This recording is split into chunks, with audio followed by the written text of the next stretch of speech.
कई बार ऐसा होता है कि प्रवचन तो सभी एक ही सुनते हैं पर उसका मतलब सब लोग अलग अलग निकालते हैं।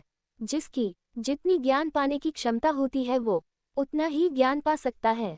इस कहानी में उसी के बारे में बताया गया है।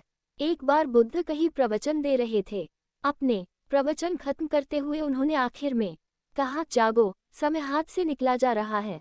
सभा विसर्जित होने के बाद उन्होंने प्रिय शिष्य आनंद से कहा, चलो थोड़ी देर घूम कर आते हैं। आनंद बुद्ध के साथ चल दिए। अभी वे विहार के मुख्य दरवाजे तक ही पहुंचे थे कि एक किनारे रुक कर खड़े हो गए। प्रवचन सुनने आए लोग एक एक कर बाहर निकल रहे थे, इसलिए भीड़ हो गई थी। अचानक उसमें से निकलकर एक स्त्री गौतम बुद्ध से मिलने आई।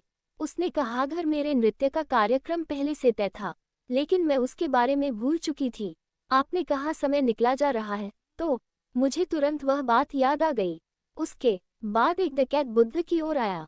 उसने कहा, तथागत, मैं आपसे कोई बात छिपाऊंगा नहीं। मैं भूल गया था कि आज मुझे एक जगह डाका डालने जाना था, मगर आपका उपदेश सुनते ही मुझे अपनी योजना याद आ गई। बहुत बहुत धन्यवाद। उसके जाने के बाद धीरे धीरे चलता हुआ एक बूढ़ा व्यक्ति बुद्ध के पास आया।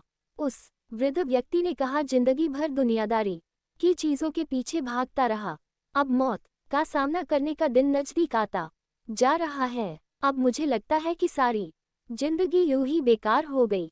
आपकी बातों से आज मेरी आंखें खुल गई। आज से मैं अपने सारे दुनियावी मोह छोड़कर निर्वाण के लिए प्रयास करना चाहता हूँ।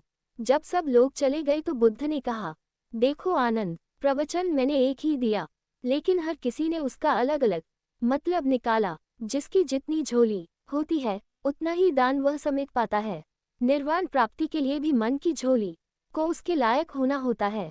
इसके लिए मन का शुद्ध होना बहुत जरूरी है।